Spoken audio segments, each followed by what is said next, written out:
center this up a little bit. What's up, everybody? Get situated. Hope y'all have had a great week, whether you're going to watch this live or watch this later on. We had a great Sunday this past Sunday, meeting back live for church in the gym. We had like over 120 people here, so that was awesome. We still have a lot of people that we've been missing, but we understand with everything going on, we just can't simply all meet and hug on each other like we used to for right now. I am looking forward to with Shed, and within the next few weeks, we can't meet indoors and everything like we used to under the guidelines right now. But we can do something outside. The weather's been pretty good on Wednesdays the last couple weeks, maybe.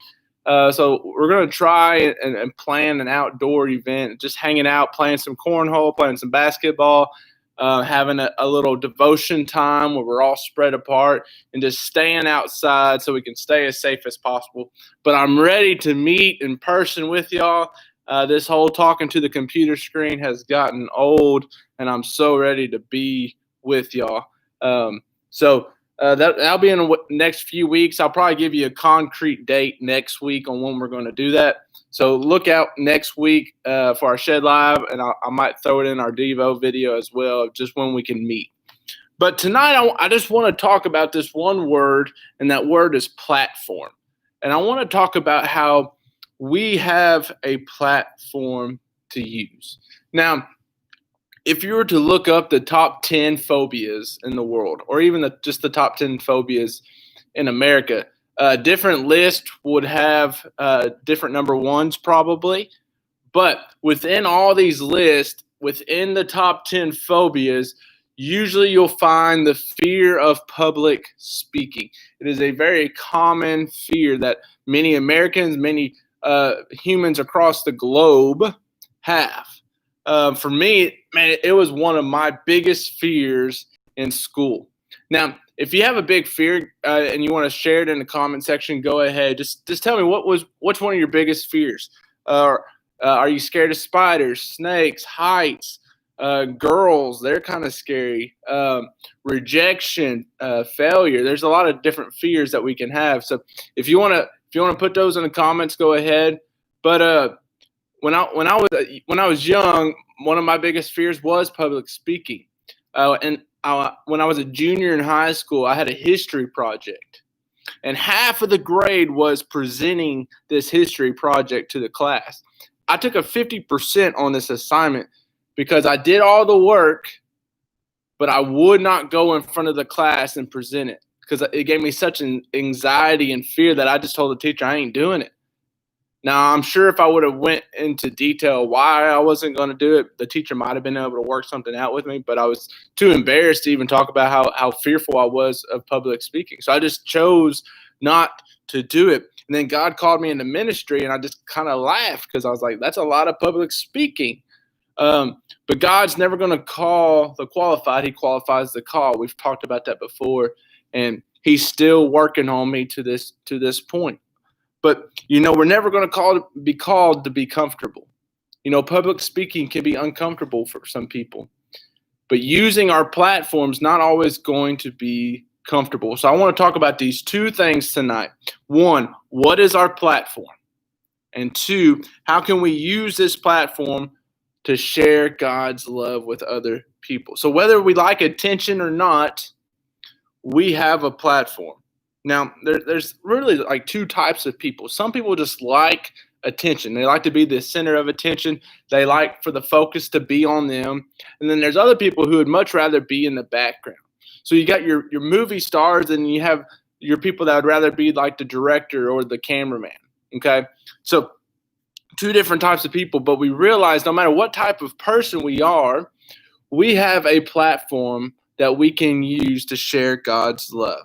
So some of those possible platforms that we have in our lives, that you have in your lives today as junior high and high school age students, are this. So you have a platform. You have setting examples for your younger siblings.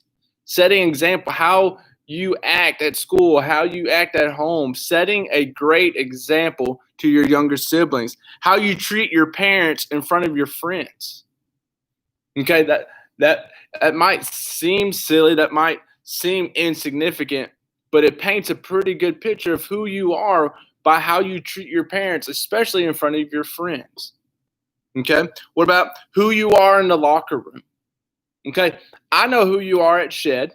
Your parents know who you are at home, but who are you in the locker room? And what I mean by that, who are you with your closest friends? Who are you when you're alone at your house? Okay, who are you when nobody else is watching? Okay, people notice who you are, and it starts with who you are when nobody's watching, because who you are when nobody is watching will slowly show when you're around other people. Okay, your work ethic will show who you are to people. Does he have a good work ethic? Is he more lazy? People will take notice to these things. So I want you right now, if you've got a pen and paper, get it out. If you don't, go get it, or just open up your phone to your note section, something like that. But I just want you to write down in some areas of your life where you feel that you have a platform. Whether it's you have younger siblings, whether you're a leader at school, leader in the FFA, leader in the FBLA, different groups, maybe you play sports and people look up to you in sports. Maybe you have friends that look up to you. Just write down different ways that you have a platform in your life today. And we're going to talk about how we can do good with those platforms. But a lot of times we do bad with them. So before we talk about the good stuff, let's just look over some of the ways that we use our platforms for bad sometimes in our lives. And a lot of the big way we do this is we use our platform to try and make us look good. You know, the attention's on us, so we want everybody to see us. We want everybody to know our name. We want the fame. We want the glory. We want it to be all about me. But in actuality, the platform that we have shouldn't shine a light on us, but rather shine a light on who God is and what he has done in our lives. A lot of times we like to use our platform to make other people feel less. People are paying attention to me, so I'm going to make sure that they know that Susie Q over here, who talked trash about me in fourth period, that they're going to know just what kind of scumbag she is, right? And we start this gossip train. A lot of times we use our platform, we use our position in life to put other people down. You know, we've been talking the last couple of weeks about loving our neighbor as ourselves. If we're going to love our neighbor as ourselves, we can't use our platform to put other people down, right? And then some people, we just don't care about the influence we have on other people's life. We don't care. You know, if they look up to us, great. If I'm a bad influence on them, who cares? It's not my responsibility to look over them. And we get this attitude where it just doesn't matter. But guys, God calls us to love on other people. And if we have an attitude of not caring, then we're not going to care to love other people. And we have to simply put their love, put their interest in front of our own. What's up, Zane? I just saw your comment. So we just have to put other people first. And that's by using our platform to love other people and to love God. So I want to look at a few popular verses that you've heard multiple times probably, especially if you're in sports. They use these verses a lot. But it's about being salt and it's about being the light. So we're going to be in Matthew chapter 5, part of the Sermon of the Mount. And verse 13 says this of chapter 5, "You are the salt of the earth, but if salt has lost its taste, how shall its saltiness be restored? It is no longer good for anything except to be thrown out and trampled under people's feet." Why are you facepalming, Zane? So your witness is important. It says when salt loses its saltiness, what's the point of salt? There is no point to salt if it loses its saltiness. Listen, your witness is important in life, but your actions can totally make you lose all credibility when it comes to your witness. If you're trying to witness people the love of Christ, but you're a total jerk to them the other 6 days of the week, they're not going to give a care about what you have to say about Christ's love because you have not shown Christ's love throughout your actions throughout the week. You lost all credibility to be able to witness. That's why it's important. James talks about this all throughout his book, to be doers of the word, because once we just become hearers, once we just become sayers and not doers of the word, we start to lose credibility because we're no longer walking the walk. We're just doing a lip service for God. And lip service for God isn't going to produce any disciples, any Christians. It's just going to produce people looking at us as hypocrites and produce more atheists than it would ever do to produce Christians. So it's important that we walk the walk so people will see our witness as credible, so that people would look at us and think, man, I want some of that in my life. We have a platform, but we need to use this platform to share God's love. We can't lose our salt. So let's continue reading to see what he says about being the light. Verse 14, you are the light of the world. You've heard that before, right? It says, a city set on a hill cannot be hidden. So if you're down in the valley and you look up and see the city built on the hill, you can't hide that city. It's up there for all to see. Okay, it cannot be hidden. Your faith should not be hidden, is what we're hearing, what Jesus is trying to say here. He says, nor do people light a lamp and put it under a basket. That'd be pointless.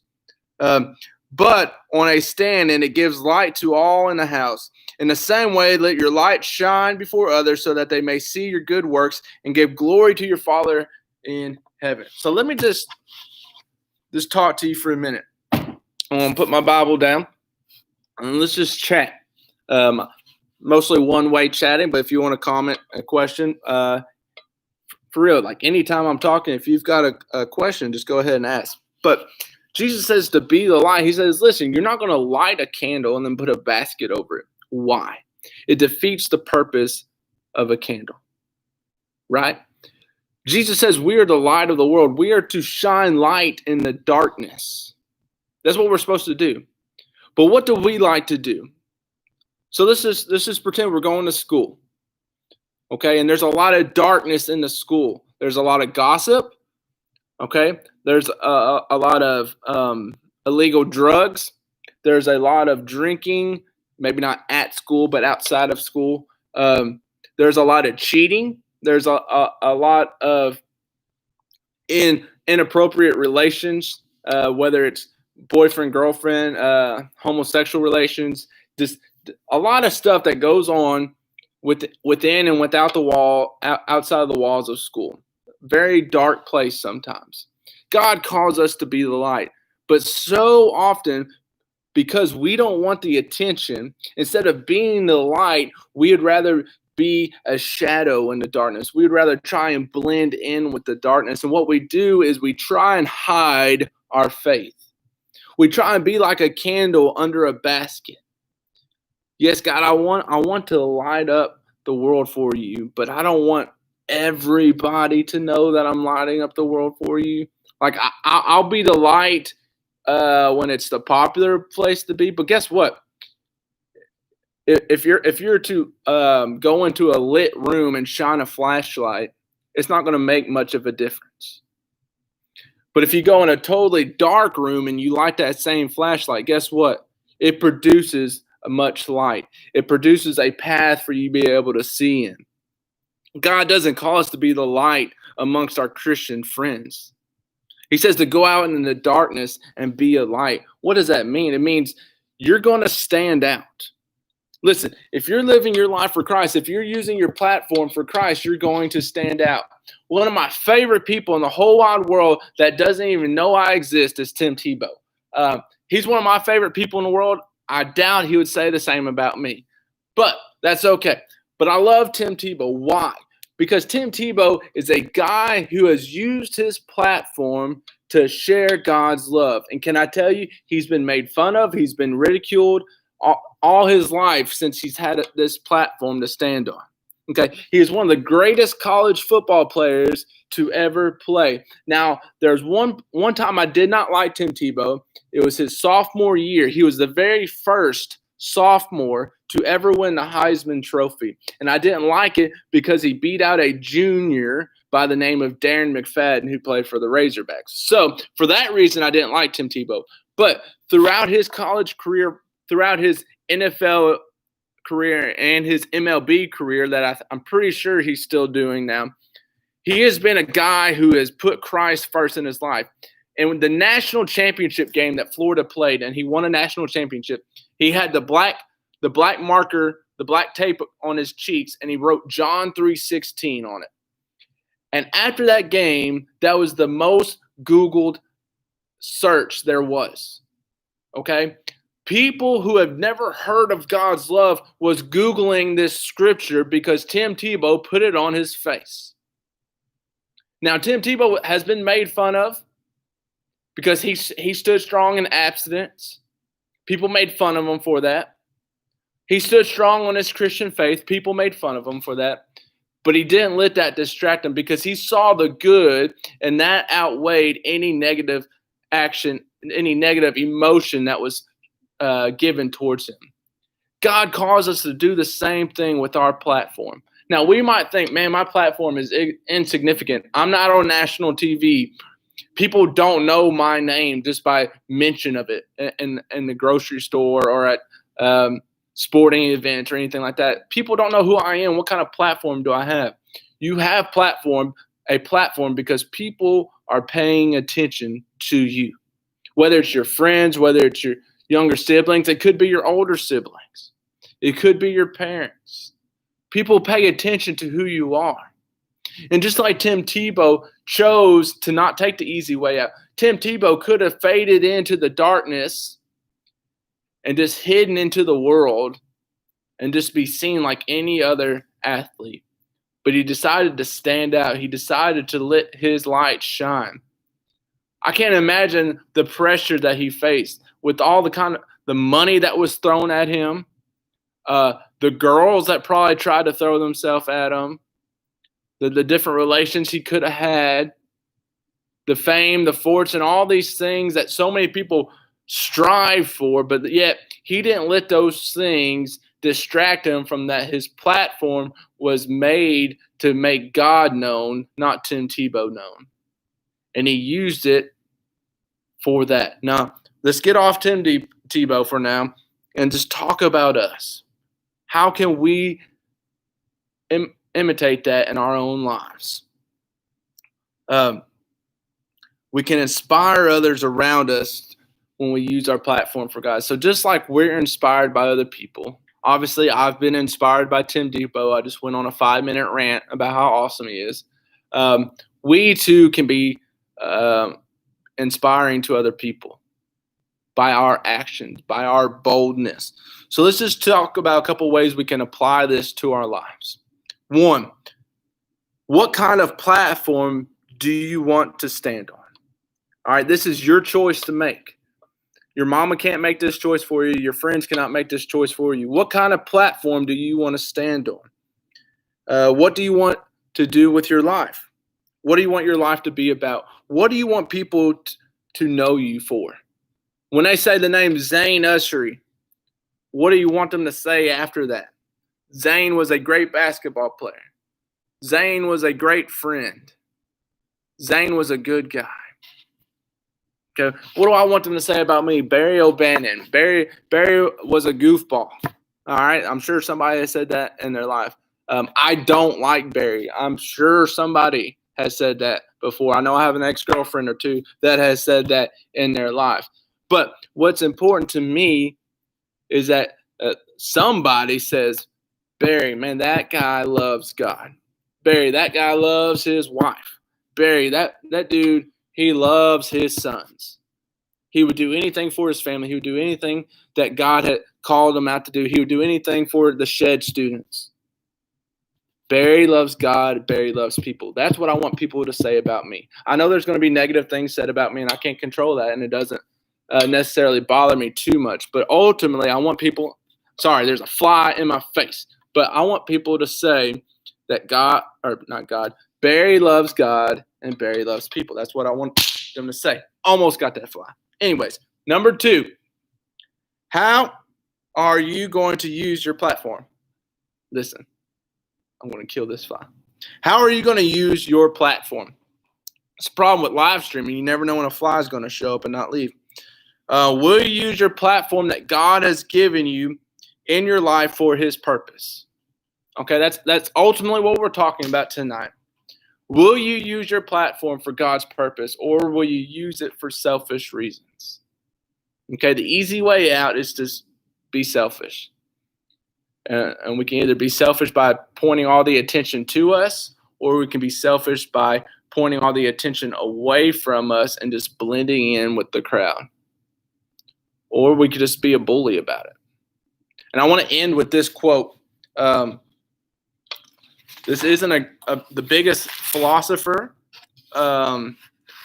He is a leader in this galaxy and in other galaxies that he guards. But Chris Pratt says this.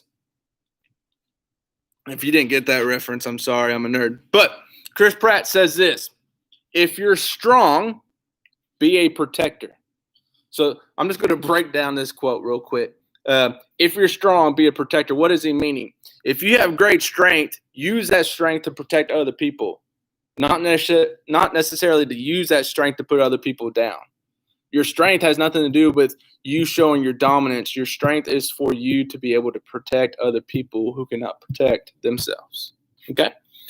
If you're smart, be a humble influencer. Have you ever met a smart person who made sure you knew they were a smart person? They talk to you like you're the dumbest person that they have ever met. They try and say things, say phrases to make themselves sound smart. Okay, there's plenty of people like that in the world. But Chris Pratt, in this quote, when he says to be a humble influencer, what does he mean? He means have great intelligence. That's great. That's something to strive for. But humble yourself in your own intelligence so that you can share it with other people. Not that you would just talk over people's head just so you can sound smart, but that you would influence other people to pursue intelligence in their own lives. Okay? He says strength and intelligence can be weapons. Okay? Strength can be a weapon. Your intelligence can be a weapon. Do not wield them against the weak. That makes you a bully. Be bigger than that. So obviously this is an anti-bully quote from Chris Pratt. And if you don't know who Chris Pratt is, he plays Star-Lord in Guardians of the Galaxy. That was my nerd quote from earlier. He's also in Jurassic World, which is a great movie. So yeah, I have a man crush on Tim Tebow and Chris Pratt. So this lesson worked out. But says if you're strong, be a protector. If you're intelligent, be a humble influencer. He's saying these things can be weapons. Do not use these things against the weak. Do not be a bully. So many times when we have a platform, when we have status in our own life, Owen Grady. Who's Owen? That name sounds familiar, Zane. Owen Grady.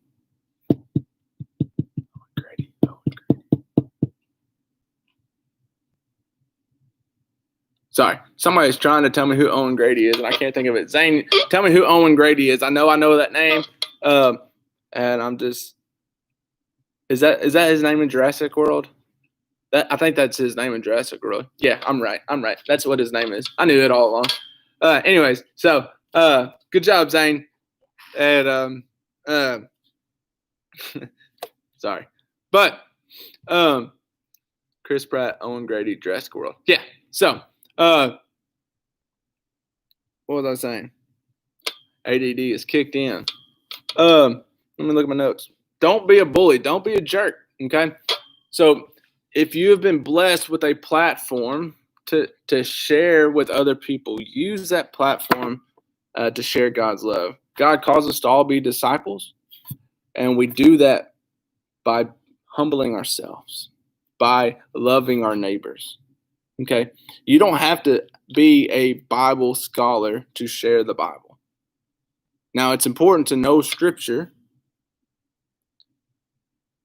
but what God calls us to do is to live out Scripture. We can't speak about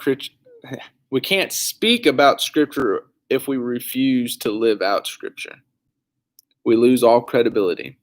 So my challenge for you, 2-point challenge. One you might have already done is I just want you to write down your platform. And what I mean by that, write down different people that you have influence on in your life. Not different people that bow down to you or that serve you or anything crazy like that. Hopefully that doesn't happen. If that's happening, we need to talk about it. But just write down different people that you have an influence on in life. Whether just write some friends' names, because your friends watch you. How do you treat your parents in front of your friends? How do you treat other friends? And can I just let you in on a little secret?